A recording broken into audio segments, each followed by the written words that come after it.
ঈদের ছুটিতে ঢাকার দোহার ও নবাবগঞ্জের পর্যটন কেন্দ্রগুলোতে দর্শনার্থীদের উপচে পড়া ভিড় লক্ষ্য করা গেছে। বিশেষ করে জয়পাড়া, পালামগঞ্জ ও কাচারীঘাট হয়ে মিনি কক্সবাজার খ্যাত মৈনটঘাট এবং বাহরাঘাটে যাওয়ার রাস্তাগুলোতে এখন যানবাহনের প্রচণ্ড চাপ।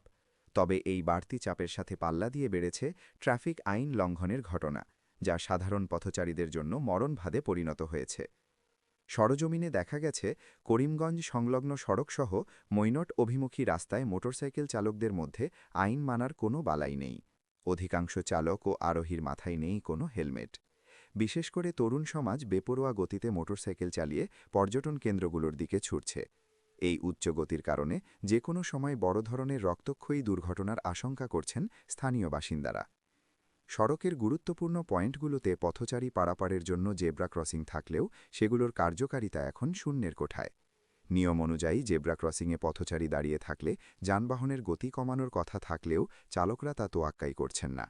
অনেক সময় পথচারীরা পার হওয়ার জন্য দীর্ঘক্ষণ দাঁড়িয়ে থাকলেও দ্রুতগতির বাস, মাইক্রোবাস ও মোটরসাইকেলগুলো পাশ কাটিয়ে চলে যাচ্ছে। চালকদের এই চরম অবহেলা ও ভ্রুক্ষেপহীনতা সাধারণ মানুষের চলাচলের নিরাপত্তাকে হুমকির মুখে ফেলেছে। জনবহুল এলাকাগুলোতে পর্যটকদের অতিরিক্ত যানবাহনের চাপে স্থানীয় সাধারণ মানুষের রাস্তা পার হওয়া দুরূহ হয়ে পড়েছে। বিশেষ করে শিশু ও বয়স্করা জীবনের ঝুঁকি নিয়ে সড়ক পার হচ্ছেন। স্থানীয়দের অভিযোগ, পর্যটন কেন্দ্রগুলোতে যাওয়ার নেশায় চালকরা এতই বেপরোয়া যে তারা রাস্তার দুই পাশের বসতি বা হাটবাজারের কথা ভুলে গিয়ে গতির প্রতিযোগিতায় নামছেন। ঢাকার দোহার থেকে শহীদুল ইসলাম শরীফ, সিনিয়র স্টাফ রিপোর্টার, দৈনিক নতুন দৃষ্টি।